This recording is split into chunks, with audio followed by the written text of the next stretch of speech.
Who was the real man in the Iron Mask? The man in the Iron Mask wasn't a figment of Alexandre Dumas' imagination. He was a real person who lived in the 17th century. He was imprisoned by King Louis XIV of France in the 1680s. The man went by the name Eustache de Jay. He wore a mask to hide his identity. He spent 34 years in custody under the same jailer. When he died, his belongings were burned. His cell walls were scrubbed clean. He was a mystery that puzzled people for centuries. But now, we may finally know who he was. The truth is underwhelming. He was probably a valet. However, the plot thickens from there.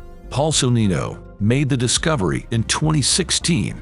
According to him, Eustache de Jay worked for Cardinal Mazarin's treasurer. Mazarin was a minister of France during Louis XIV's early reign. Sonnino believes that he lived a double life.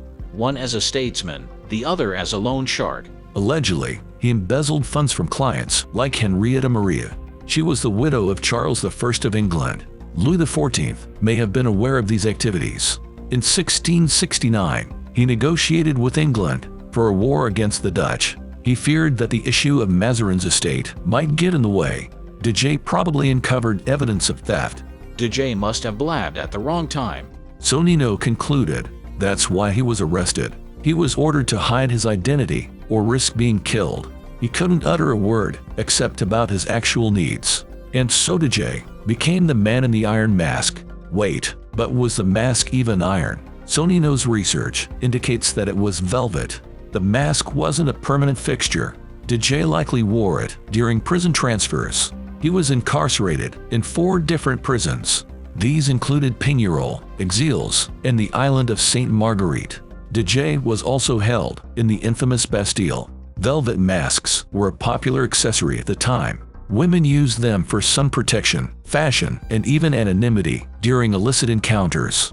De Jay's status as a valet was reflected in his living conditions. He was held in a bleak cell and given poor quality food. He was later made to serve as a valet for another prisoner. But one famous Enlightenment philosopher begged to differ. Voltaire was locked up in the Bastille. In 1717, he collected stories about the man in the Iron Mask from older prisoners. But the writer may have embellished the details. He described the mask as having a steel spring chin. He believed the man in the Iron Mask was an important figure. In Voltaire's account, he received fancy food and visits from the governor.